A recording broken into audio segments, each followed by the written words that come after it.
السلام عليكم. وعليكم السلام ورحمة الله وبركاته. مامۆستا گیان سڵای خوا دێدێ. خوا سەلامەت کا براگیان. سەلامی خوا لە هەموو لایەک بێت. بەخوا مەگەر خوا بزانم چەند دڵخۆشم کە ئێستا هەستەکەم لەگەڵ تۆ قساکەم. بەڕێزی براگیان خوا دڵخۆشت کا لە دنیا و لە دوا ڕۆژدا.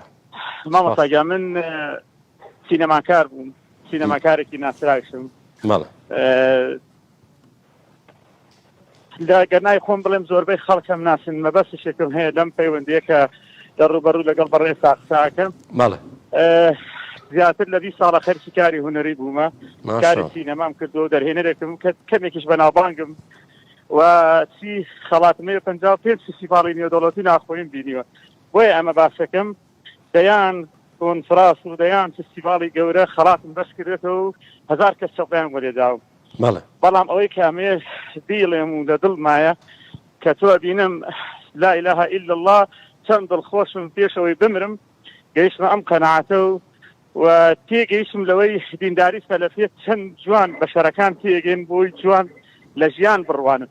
مامۆستا زۆر پەشیمانم لە کاری سینەما، ئەمێ لە ڕێگەی بەڕێستەوە بە ئەکتەرەکانی خۆم بۆ هەموو کۆرس و دەورانەی کە کردومەتەوە بۆ ئەو خەڵکانە کە خۆم 7 فیلمی ئەکشن و 3 فیلمی دۆکومنتاریشم هەبوو دەیان فستیڤاڵ بەشداری کردو. بەڵام مامۆستا ئەوەنە جوان کەناڵی ئامۆژگاری فێری ئەدەبی کردین، فێری دینداری کە ڕاستەقینەی کردین.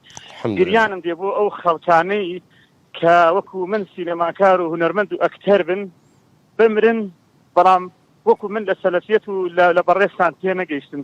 وەڵڵاهی مامۆستا ئەزانم کەمێ درێژەی تێدەم، بەڵام ماشەڵڵا لە دینداری بەڕێستان لە عەقڵێت و لە ئەم عەقیدە پاکە کە توانیتان سینەماکارێک لە هەموو وڵاتانی عەرەبی ئەتوانم بڵێم زۆربەی هەر لە بەغاوە بیرەتە هەندێک وڵاتان زۆر تێگەیشتوم لە ژیان، زۆر چوومە پێشەوە. بەڵام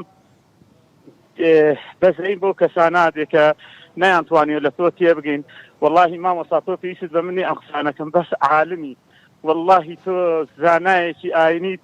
حەیف لەوەی کە خەڵکانێک زۆر مناڵانە لە تەلەفۆنە خوانە کەران بەرزنزی بەرامبەر بە تۆ ئەڵێن شتێن بەخوا من گریانم دێت لەبەرچی لەبەرەوەی حەیفم لێ دێ خوانە کەران خواتە منی من خاتە سەر تۆ بمری ئینجا ئێمە قەدری تۆ زانیت. حەیفم لێ دێ کە خوانە کەران پێش ئەوی وەفاتکەن ئەم خەڵکە وەکو من نەتێ نەگالەوەی دکتۆر عەبدولەتیف چەند زانایکی جوان پاکە چەند غەڵەت تێگەیشت ئەو خەڵکە ئەگەر لەسەر دینداری سەلەفیت خۆی فاق نەکاتەوە. هەرچەند ئێستا من ببینی من نەڕیشم هەیە نەقاسم کورتکردەوە وەگەندێکشم لەوانە هیچ سیمایەکی دینداری زۆرم پێوە دیارن بەس سواز بۆ خوا ساڵێکە تۆبەیەکم کردووە لەسەر ئەو شێوازە کە لە کەناڵی ئامۆژگاریەوە من تێگەیشتم. مامۆستا کەناڵی ئامۆژگاری هیوادارم لێرەوە من بانگەوازێکم هەیە بۆ هونەرمەندان و سینەماکاران و ئەکتەرەکان ئەوانەی گویان لێمە تکای یەک تۆ جوان گوێ لە کەناڵی ئامۆژگاری بگرن. وەڵڵاهی بەس ئەوەنە دانیشن جوان گوێ لە وتارەکانی تۆ ئەمساری وەکو تۆ سبحان الله لەو مامۆستایانە چەند دینداری و عەقیدەیەکی پاک فێری ئەو خەڵکاکەن، بەڵام حەیف خەڵکانێک خۆیان نایەنێ خۆیان ئەخەڵەتێنن. وەڵڵاهی مامۆستا ئەو هەم 51 فستیڤاڵە کە زۆر ڕێزم لێ گیراوسێن بەخوا بە دۆجی تایبەت بە فەرشی سوورە منیان بۆ فستیڤاڵ بردووە، بەڵام سوێن بەخوا هەمووی دوو ڕکعاتی نوێژی سنەتی شەو نوێژ نایەنێ. الله ئەکبەر الله ئەکبەر. وەڵڵاهی هەمووی ئێستا دڵخۆشترێت یاو کاتە کە سینەماکار بوویت؟ بەڵێ. ئێستا دڵخۆشتر و بەختەوەرترێت یاو کاتە کە سینەماکار بوویت و خەڵک چەپڵەی بۆ لێدایت و مەدەحیان دەکردیت؟ سوێن بەخوا ئێستا هەست ئەەکەم ژیان هەمووی منە، هەست ئەەکەم من پیاوم، هەست ئەەکەم ڕازدووم سێ کچی جوانم هەیە بەدڵ باوشم لێدن جاران زۆر لێم عاز بوون خێرزانم دایم کێشە و مەشاکیلمان هەبوو. بەڵام مامۆستا ئێستا هەست ئەەکەم سرم بەرزە دڵم خۆشە هەست ئەەکەم ژیانی ڕاستەقینەم هەڵبژاردووە. ئەجا مامۆستا تو خوا بە داوای لێبوردن لەوانە شەکەم لەسەر خزمەت داین ئاسایە براگە. مامۆستا ئەو وەنە جوان لە دینداری سەلەفیە تێگەیشتوم. من داوالەوە بەڕێزانە ئەەکەم بە تایبەت ئەکتەرەکان و زۆر لەگەڵ مەشروبخۆرەکانە دانیشتوم کە سپاس بخوا لە تەمەن مامەشروبم نەخواردوو بەخوا ئەو کاتەش هەر نوێژم ئەکرد. بەڵام زۆر بەغەڵەت لە ڕیش تێگەیشتون، زۆر بەغەڵەت ئەم دینە پاکە تێگەیشتون. داوایان لێ ئەەکەم لە ڕێگەی بەڕێستەوە وەڵڵاهی هەموو فستیڤاڵەکانی کان و ئۆسکار سێن بەخوا دوو ڕکعاتی نوێژ نایەنێ. من سپاسی خوا ئەەکەم مامۆستاگیان لە خۆم ئاخر کارنتینە هات و ئاخر وەجبە خۆم گەیاندە ماڵی خوا یا ڕەبی خوایە ئەوەی تی ئەڵێن ڕۆشنبیر و ئەکتەر و نووسەر و هونەرمەند وەکو من بچنە خزمەتی کعبەی پیرۆز وەکو من بچنە خزمەتی مەدینە قەبرەکەی پێغەمبەر صلی الله علیه وسلم ئەو کات پێگەن ژیانی ڕاستەقینەتی بەس مامۆستا یەک شایەتێکی تر ئەدەم بەخوا ئەزانم تۆ حەزت لەوە نی وەسفت کەم لە ڕوو واللهی لە مەدینە کۆمەڵێک برادەر بە دوای عالم ئاگەڕان بووی پرسیاریان هەبوو پرسیاری شەرعی دینی خۆم نە شەخسی بەس ئەوانەی کە لەگەڵ ما بوون بە زۆر بە زەحمەت تا یەکێکیان دۆزی و ناوەکەشی بەناوبانگە کە دۆزیان قسەیان لەگەڵا کرد و یەکسەر گەڕانەوە بۆ ها چی بوو کوروتی وڵا کاکە هەر وتمانی دوو پرسیارمان هەیە وتی خەڵکی کوێن وتمانە عێراق ئەی خەڵکی کوێن لە عێراقی وڵا سلێمانی کوردین یەوتی دکتۆر عەبدوڵەتیفتان هەیە بۆ پرسیار لە منە بامۆستا ئەمە بۆ ڕۆژی قیامەت ئەڵێم یعنی بۆی پێم حیفە خەڵک قەدری تۆ نەزانێ و قەدری هاوپشەکان و هاوڕەکانی تۆ نەزانێ لەبەرەوە مامۆستا دوو پرسیارشمێ بەخوا درێژم خزمەتدا ماسایە براشیر نەکەم یەکەمیان هەندێک لە بانکخوازەکان و تەنانەت زۆر بەناوبانگ لە تەلەڤیزۆنەکانی تر دەن طبعا من هیچ حزبێکی ئیسلامیم پێ ڕەسز نییە بەڵام باشترین دینداری سەلەفیەتم پێ باشە کە خۆم هیوادارم خوا بە سەلەفی حساب بکە ئەمە ئەڵێن کاکە ئەتوانی کاری هونەری بکەی تۆ خاوەنی ئەزمونێکی باشی تۆ تواناکەیە تۆ دەرهێنەرێکی من 2 ساڵ خەڵاتی باشترین دەرهێنێ لەسەر ئاستی عێراق بەدەستهێنا 2008 2009 ئەڵێن کاکە ئەتوانی خزمەتی هونەر بکەی بەڵام لە ڕێگەی کەناڵ ئیسلامیەکان و دراماش ئیخراجکە و ئەمان ئەمە تا چەند دروستە ئەمەیەک دووهەم ئەمەیەک گەردنی خۆم یعنی نازان چۆن پرسیارەکە بکەم کە چی بکەم لەوەی کە ئەو کەسانی کە لە ڕێگەی من هاتمێ دەکاری هونەریەوە ئەوانەی من مامۆستایان مەدەرسم پێوتونەتەوە چی بکەم لەوەی کە خوا لە ڕۆژی قیامەتە محاسبە مەکا لەسەری کە من سەبەب بووم ئەوان هاتونەتە ناو کاری هونەریەوە و هەندێکیان ئەکتەری بەناوبانگن سپاس دەکەم باشە بەڕێزی لە کام شاری برا شیر نەکەم والله ئێستا خەڵکی سلێمانی نین بەس ئێستا لە ماڵم لە سلێمانی و چەند ساڵە لە سلێمانی باشە برای بەڕێزم خوا سەلامەتت کا و بەختەوەر بیت سێ تێبینیم هەیە تێبینی یەکەمیان لەسەر پەشیمان بوونەوە و گەڕانەوەت بۆ باوەشی دیندارێتی و مزگەوت و ماڵی خوا و الحەمدولله هەڵبژاردننی ئەو دیندارێتی کە پێشینە چاکەکانمان لەسەری بوون لە سەحابە و لە تابعین ڕزای خوای گەورەیان لەبێ ئەمە نیعمەتێکی گەورەیە خوای گەورە بە تۆی کردووە پێشەوەی بگەڕێیتەوە لای براکەم بۆیە نیعمەت بەوە زیاد دەبێ و بەوە بەردەوام دەبێت کە سوپاسی خوای لەسەر بکەی براکەم الحەمدولله وەتە خۆتیت کەس تۆ ناناسێ وەکو خۆت کە خۆت دەناسی ژیانی سینەماکاریت بەڕێ کرد ئێستا ژیانی دیندارێتیت بەڕێ کردووە تیایدای حالیەن پرسیارم لێ کردی لە کام قۆناغی ژیانتدا دڵخۆشتر و بەختەوەرتر و ئاسوودەتر بووی وتێدا الحەمدولله ئێستا زۆر دڵ ئاسوودەتر و دڵخۆشترم و هەروەها ژیانیشم لەگەڵ خێزان و مناڵم خۆشحاڵترم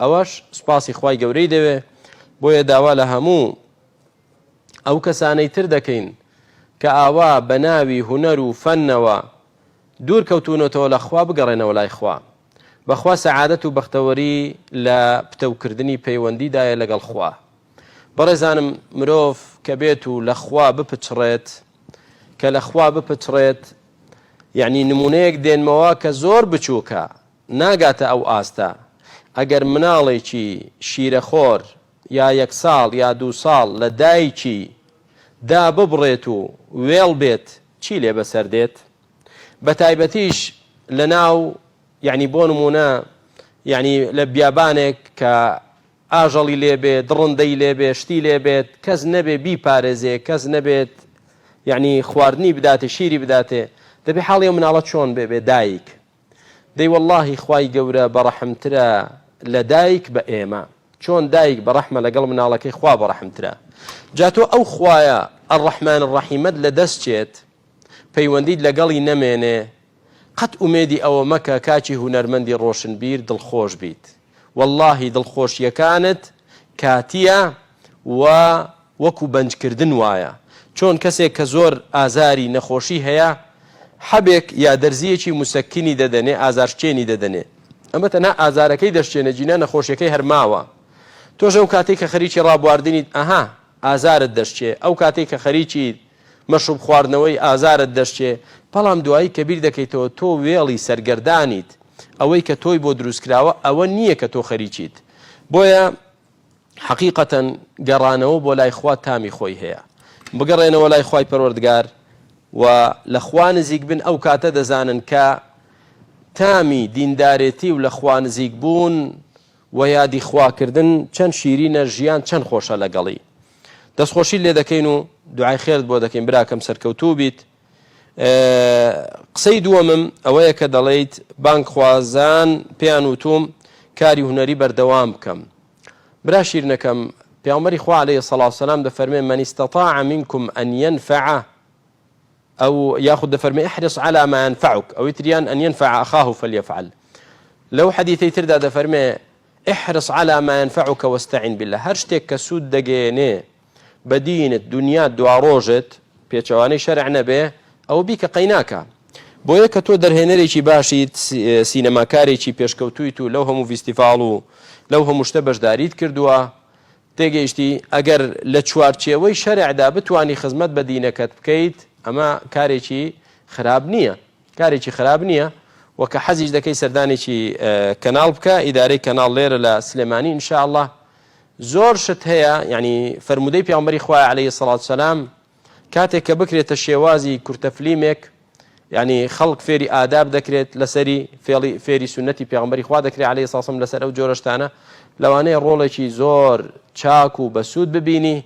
ئەو کاتە تۆ هەر دەرهێنەری، بەڵام دەرهێنەری خەڵکیش دەبی لە ظولوماتەوە بۆ ڕووناچی ئینشاءالله. نەک هەر دەرهێنەری فلیمێک بی، بەڵکو دەبیتە دەرهێنەری خەڵکیش لە گومڕاییەوە بۆ هیدایەت، لە تاریکایەوە بۆ ڕووناچی و لە بیدعەوە بۆ سونەت ئینشاءالله. بۆیە من دەڵێم کارێک کە کاری هونەری کە لە سنووری شەرعدا بێ حرامی تێکەڵ نەبێ و خزمەت بە ئاینی پیرۆزی ئیسلام کات، نەک خزمەت بە حیزب و طایفە و نازانم فرقە و گروپ کات. سەلەفیەتیش کە دەڵێ الحەمدولله من پێشتر بە غەڵەت حاڵی ببووم لێتان، گوێم نەگرت و دوایی گوێم گرت و تێگەیشتم. هەر تۆنی براکەم سوپاس بە خوای گەورە بە سەدان کەس کاتێک کە گوێ دەگرێت و حقد و بڕیاری پێشوەختەی خۆی وەلا دەنێت بە ئینسافەوە گوێ دەگرێت، تێدەگا کە ئێمە کەناڵی ئامۆژگاری مامۆستایانی ئەهلی سونە خەڵک بانگ ناکەن بۆ حیزبایەتی و خەڵک بانگ ناکەن بۆ بەرژەوەندی خۆیان. ئێمە خەڵک بانگ دەکەین بۆ شتێک کە سوودی خەڵکەکە خۆی تێدایە. خەڵک بانگ دەکەین بۆ لای خوا، بۆ لای دینی ئیسلام. ئەجینا نە حیزبمان هەیە و نە لیستمان هەیە و نە قایمەمان هەیە و نە مقڕمان هەیە و ئەوەی کە ئێمە شەو ڕۆژ لە خزمەتی داین بریتیە لە بڵاوکردنەوەی ئاینی پیرۆزی ئیسلام وەکو خۆی، فێرکردنی خەڵک، قورئان و حەدیث باسکردن و تەفسیرکردن و لێکدانەوەی. بۆیە سوپاس بۆ خوای گەورە کە تۆ گوێت گرت و تێگەیشتی. خەڵکی تریش وەکو وتم ئەگەر گوێ بگرێت ئەو کاتە بۆی دەردەکەوێت کە حەقێک هەیە، پێویستە منیش و ئەویش هەمومان شوێنی کەوین. ئەجینا سەلەفیەت حیزبایەتی نییە براکەی من، نە حیزبایەتیە و نە گروپێکە، بەڵکو بریتیە لەو ڕێبازە دیندارێتی کە پێغەمبەر و سەحابە لەسەری بوون. یعنی ئەمڕۆ کە تەماشاکەین لە ناو دایرەی ئیسلامدا، لە ناو بازنەی ئیسلامدا ئەو هەموو گروپ و فرقە و مەزهەب و لایەنە هەیە. ئایا کامەی تەواوە، کامەی ئەو ئیسلامەیە کە پێغەمبەر لەسەری بوو؟ دەڵێن ئەوەی کە پێغەمبەر لەسەری بوو سەلەفیەت یعنی پێشینە، یعنی دیندارێتیەک کە سەحابە و پێغەمبەر لەسەری بوون، نەک دیندارێتیەک کە عەبدولەتیف لەسەریەتی و خەڵکی نەوەرن شوێن من کەون و ببن بە شوێن کەوتەی من. نا، من چیم تا خەڵک شوێن من کەوێت؟ دەڵێن منیش و ئێوەش با شوێن ڕەسوولی خوا کەوین کە شایەتمانی پێدێنین. دەڵێن ئەشهەدو ئەنە محەممەدە ڕەسوول الله. و کۆتا شتیش ئەوەیە کە دەڵێی خەڵکانێک من فێری سینەماکاریم کردوون، ئێستا ئەکتەری بەرزن، ناودارن، ئایا تاوانبار نابی کە فێرت کردوون؟ ئێستا تۆ لە ڕاگەیاندنێکی ئاسمانیەوە، کەناڵێکی ئاسمانیەوە بەڕائەدمەی خۆتت کرد کە تۆ داوا لەوانیش دەکەی بگەڕێنەوە لای خوای پەروەردگار و کارێک نەکەن لە بواری فلیم و شانۆ و ئەو جۆرە شتانەدا کە پێچەوانەی شەرعی خوا بێ و حرامی تێدا بێ. تەواو بەری ئەدیمەتوکە ئینشاءالله کە ڕوونت نەکردبایەوە و بەیانت نەکردبا گوناهبار بووی، بەڵام ئێستا ئینشاءالله لەسەر تۆ نەماوە. خوای گەورە ئەخیری منیش و تۆش و مسلمانان خێرکە. بەڵێ فەرموو.